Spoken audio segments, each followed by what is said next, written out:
Ladies and gentlemen, welcome to the Horsemanship Journey podcast. My name is Shane Jacob, your host, and I appreciate you for taking your time to be here with me today. If you're the parent of a teen, this is your podcast. You know, excuse me, I've been working for horses for a long time now. And I've made a lot of mistakes with horses, and I've made a tremendous amount of mistakes in my life in all things. I've done all the wrong things that I talk about, and that's one of my strengths. The amount of mistakes and experience I have with horses and people and all the treacherous, disastrous things that I've done position me perfectly to be able to be here today to help get through some of the things that I've been through. You know, with horses, what I used to do, and one of the things I used to do, and what I notice with people is that when we encounter problems with horses, we make everything all about the horse. Okay, we a lot of times we don't even think to consider ourselves. Okay, because we're so fixated on what we think is causing the problem and how to solve it. We're so wrapped up inside of it. We do the same thing with ourselves a lot of the time. I may have told this before, but I was coming back from a horse sale with a friend of mine one time from a horse auction. And we were going down the road listening to somebody complain about all their ex-spouse, and went on and on about several ex-spouses. And then my friend Ricky said, well, you know, it seems like it's pretty hard to draw, pretty not likely, or pretty hard to draw bad 5 times in a row.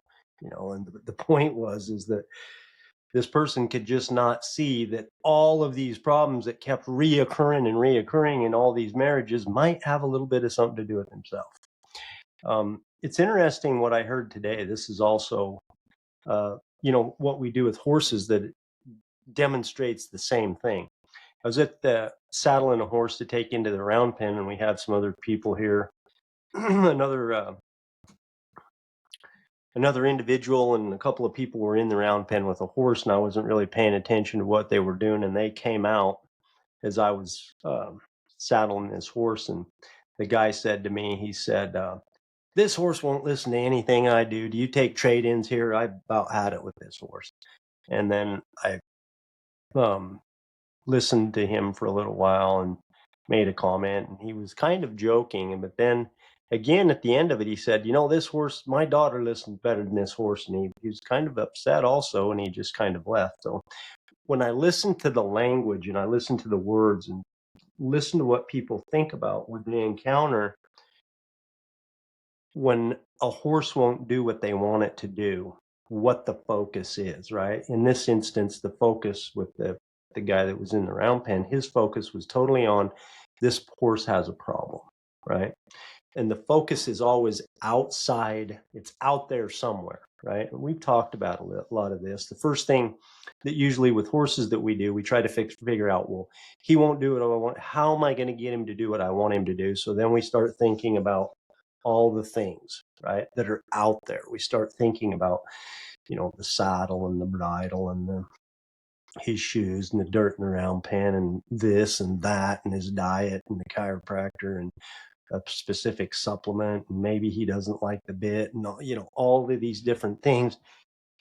And all of those things have influence. Okay, all of those things that I mentioned and many more have an influence on what that horse is going to do, right? But they don't have the most influence, and they're not going to be the biggest key to getting what we want, if we're going to get what we want. And sometimes we just don't. We want a skill. We kind of want the magic pill. We want the magic pill or the magic skill that's going to fix this horse. The thing about it is, and that's, you know, personal responsibility is looking out there for the solution. We do the same thing with our kids a lot of times, and in our relationships, of all relationships with people, we do the same thing. They're not doing what we want, so we try to, you know, figure out how to get them to do what they want. excuse what we want, right? They're doing what they want, which is not what we want. So we try to figure it out. And with our kids, a lot of times it's the same thing. We're looking for the magic pill or literally the magic pill, right? With all of the drugging that's done with kids to try to solve problems, right? My kid won't do this, so therefore there's a drug for that, or there's a supplement for that. We try to, and not that these things are not appropriate in some situations, but I think that most of us would agree, and I definitely say that we're over drugging, right? We're using this to solve problems where it's not appropriate a lot of the time. So we're looking for the magic pill or the magic skill, and we're looking out there for a solution, right? We want a supplement or a drug that's going to get our kids to do what we want them to do.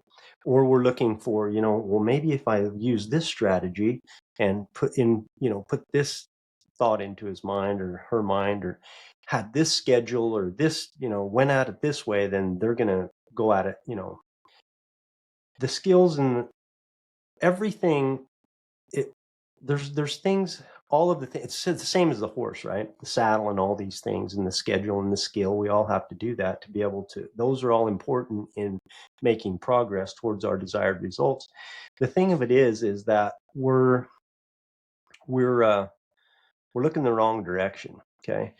And like I said, I've talked a lot about, and I've had a couple of in this podcast about personal responsibility. The word responsibility, it sounds hard, but what that personal responsibility means is accepting ownership for what's happening to me, right? That is that I accept responsibility. I call that personal responsibility. But this is like another layer or the next step of, once you've accepted responsibility. Once you assume ownership, the next step is to go about how to go about changing or making the progress what you want. So here's what I mean. Once I can change the focus, okay, from out there, from the horse won't do what he wants, I want a new one, or he doesn't listen. Once I can change the focus to me and say, what can I do in this situation? Okay, once that happens, then how do I go about making that progress to get the progress I want? What's the next step? Same thing with our kids and other relationships. Once I say, once I change the focus here and say, they're not doing what I want, but what am I going to do? Okay. What can I actually do about this besides try to control them? The next thing, okay, so here's the deal. Okay. The number one thing that has the most influence and the most impact on horses and people, including our kids, is the thoughts inside of our own heads. Okay. So all of the time, we're just looking the wrong place for the solutions. Okay. The first place to go is inside. Now, if we could control horses and kids, hey man, I'd be all for it. I want them to do what I want them to do all the time, and I've tried to control. Okay, most of us have tried to control, whether it's conscious or not. We've tried to get what we want in all different kinds of ways, right? But if it did work, but the thing of it is it doesn't work. Okay, we can't control them. So when I talk about the first place to go is here when we're not getting what we want. One thing that I just want to be clear that I'm not talking about is I'm not talking about taking on someone else's responsibility. Okay. I'm not talking about taking the blame for what our kids do or what somebody else does or for what the horse does that is not our responsibility of what they do on their own free will. I'm not talking about that. I'm talking about taking responsibility for ourselves by simply taking ownership of myself in this situation, and number one, saying, what can I do? Okay. Because we're not going to control what they do. Horses and people surely have their own free will, and they're going to do what they're going to do. And let me just tell you something about me. Nobody was going to change me. Okay. When I was drinking to excess, okay, on a daily basis for a couple of decades plus, without fail, daily. Okay. Nobody can change me. You think somebody didn't try? Lots of people tried, and I wasn't having any of it. Okay. But if you're on the other side of that and we're trying to get people to do what we want, we try, we try, we try. We try to control, we try to manipulate, we try to even punish, we try to force it. And we do a lot of this without even a conscious thought. We just kind of go into it like, they're not doing what we think is right or what we want or the way things we think that they should be. And so therefore we just start doing whatever we can think of. A lot of times it's not even a conscious thought of how we can get people to do what we want them to do, because that's the way that we think that things ought to be, because we got things going on perfect for us. So obviously they should do this, be exactly the same as us. Kidding. That's not really the way it is most of the time. So, um, so I've done all these things. I've tried to control, manipulate, and punish and force and do all of it with horses and with people like I talked about. And you've done a lot of them too, and they don't work. Okay. I've been married a few times now, and I know what doesn't work. I can assure you of a lot of things that don't work. Those things don't work. So you might have a thought like, if you're dealing with your kids or your spouse or even a horse, you might have a thought like, I've tried everything, but nothing works. Okay. But I really doubt, I don't think that you've tried changing yourself instead. Okay. And that's what works. It's a paradox. If you want somebody else or something else to change, we got to change ourselves. You have to change yourself. So when our kids act out and do things that we don't want them to be doing, the first place to look, okay, is here. And the question, you know, and ask yourself, have I been and am I being the confident leader that my kids need me to be, or that I need to be in this relationship with your whatever relationship you're talking about? And the answer is probably no. Okay.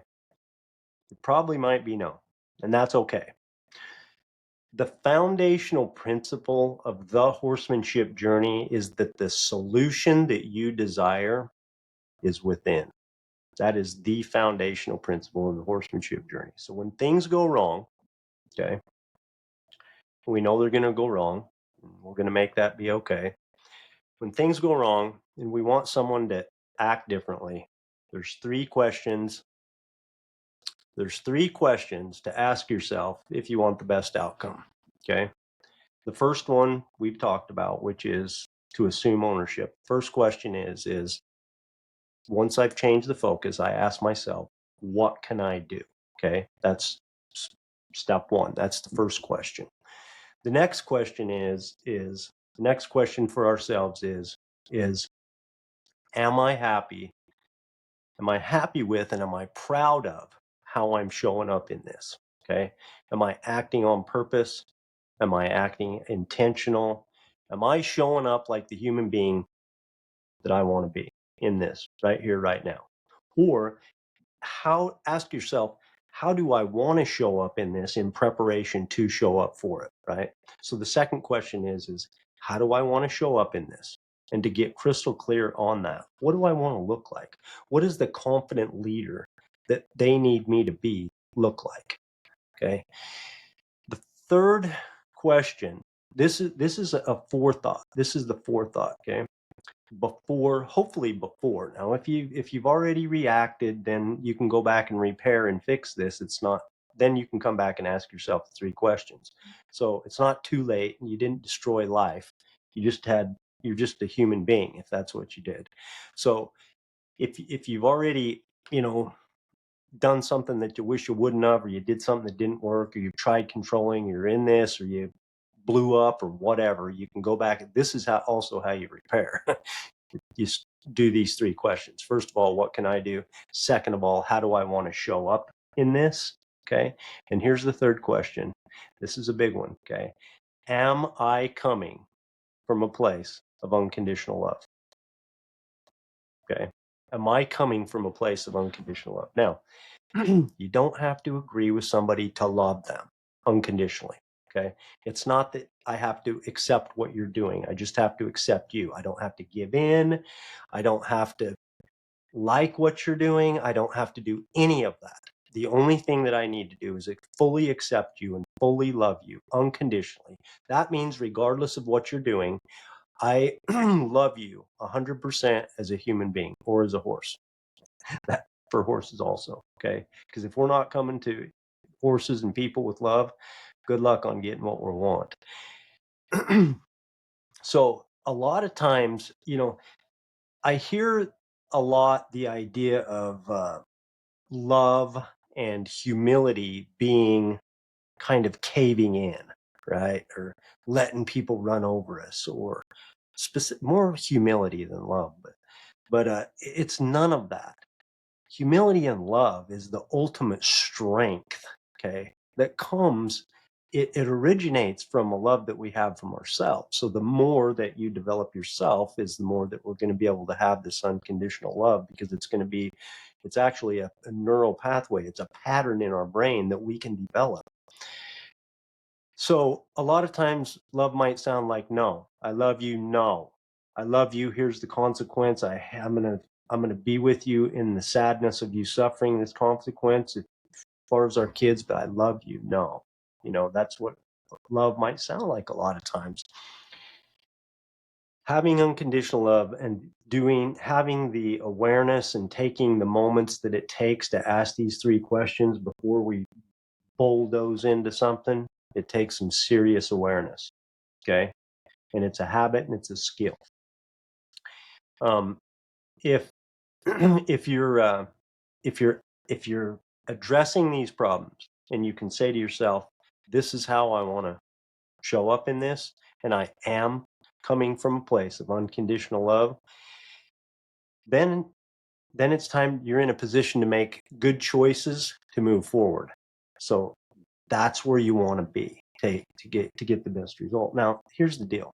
Like I said before, even if you're fully resolved and resigned and you're perfectly good with how you're going to show up in this, and that you did show up and that you did come from a place of unconditional love, it doesn't mean that you're going to get what you want.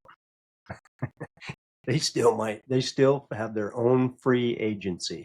They have their God-given free will, and they may or may not do what you want. But you have the most influence, and you have the best odds of the best outcome for them and from you if you're coming at it this way. Okay. Excuse me. The your beliefs. This is the next part of this. This is super important. This is the most important. The beliefs about yourself are imperative in this. Okay. Because like I said before, what is inside of you is patterned to be able to come out. So if I don't have solid beliefs about myself, and if I don't love myself unconditionally, it's not going to be able to come out to somebody else. The reason that I promote the idea, okay, of committing to a lifelong pursuit of intentionally developing beliefs about ourselves, okay, intentional beliefs, a lifelong pursuit, that as we go along, and what affects the beliefs that we have about ourselves is 2 things. What we do, okay, for example, that would be, I do something that I'm ashamed of, that I'm not proud of, or I do something that I'm very proud of and I'm very happy with. That is, when I do something, okay, that I'm ashamed of, then I have my brain, if I don't do this intentionally, my brain feeds a thought to my conscious that has to do with what I believe about myself regarding this thing that I did. Okay. We get to choose what we think about ourselves. So if we're not intentionally deciding how to go through shame and how to resolve the things that we've done and have them be okay, and separate them from the things that we have done from the value that we are with the person, then our default is going to be not the way we want it to be. Our default is going to say we're less than because we did something that we're ashamed of. Now, or the other thing that that we base our beliefs on, consciously or not, is things that happen to us. Somebody does something to us, or an outside circumstance happens to us that we have no control over. And then we would base, whether we're conscious of it or not, beliefs about ourselves. For example, worst case scenarios would be things like extreme abuse, Okay. And so when that happens, when people do things to other people that are abusive, the victim, consciously or not, makes meaning about what that means about them. Okay. And if it's not a conscious being able to process this thing and consciously make a decision that is going to serve us in the end, the default's going to be that that's going to make us less than or lower our worthiness and our value as a human being because of this thing that's been done to us. Now, if somebody comes by and says, you know what, Shane, you're doing an awesome job. You're one hell of a badass human being and you're doing great things, and they give me a great, now I can take that too if I want to. I can take that and I can chalk it up and I can use that to help me consciously develop a belief about it myself that I am who they're describing. Okay.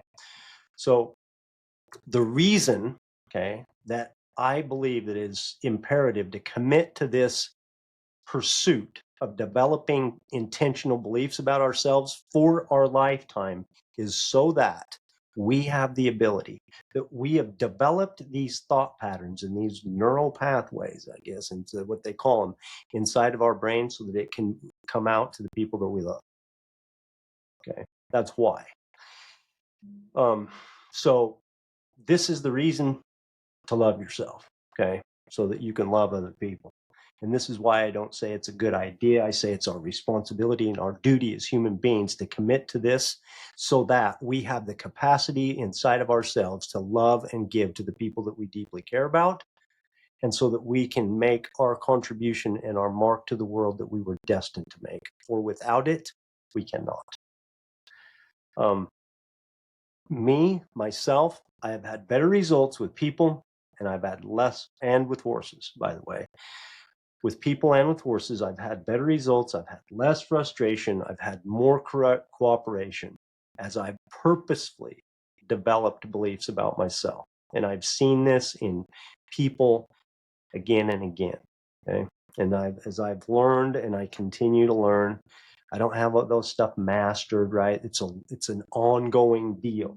If you're around me very much, you know all the mistakes I make all the time. But as I have learned how to better manage my mind, this is ongoing, then I have better relationships. Okay. And it starts right here. As you learn how to better manage your mind, as you work on increasing your confidence and improving the beliefs that you have about you, the world changes around you. It is something. Other people's behavior changes. Or you couldn't get it to change. You never thought they would, right? Your influence that you have on people is much more than you know. I guarantee it. It is incredibly, magnificently powerful. We can't control, okay? We cannot control, but we have tremendous influence on other people and other creatures when it comes to horses. Today's takeaways are this, okay? When you find yourself wanting someone or something else to change, something like a horse, someone else like your kids or your spouse or your whoever it is, okay? When you find yourself wanting change in someone else, first, okay, first of all, hopefully you've committed to developing your beliefs about you, okay? That's first. If you haven't yet, I would ask you to consider, I would submit to you that this is one of the most important things that you could commit to be doing, okay? To developing intentional positive beliefs about yourself, to come to know that you are an invaluable and priceless soul, the same invaluable and pricelessness as me and every other human on this earth that has came and will come, okay? Regardless of what you have done, okay? You hear me? Regardless of what you have done.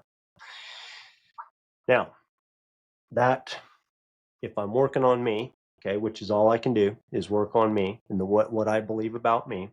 When these things happen, when I want somebody to do something, if I have the awareness and take just a moment, the moments that it takes to ask myself, hold on a minute, what can I do in this? Okay, I can feel something's going on here. Isn't that funny? I'm talking about feelings. The old cowboy that's supposed to be this tough dude. I've come to realize over the years that, what we do we do everything because of the way they'll make us feel. So here I am talking about feelings. Okay, back to the deal. Uh, once we, if we've committed to this, to pursue good, positive beliefs about ourselves and to come to love ourselves, when we recognize this, first thing that we do is we say, first question is, stop, hold on a minute, what can I do?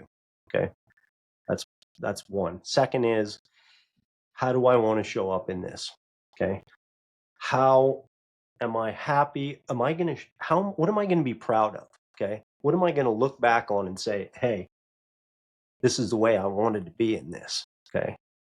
And the third is am I coming from a place of unconditional love? And it's possible. You know, sometimes it's hard, but it is possible, because sometimes what people do, I mean, it's kind of hard to accept what they're doing, you know, but we can still love them regardless of what they were doing. It can happen.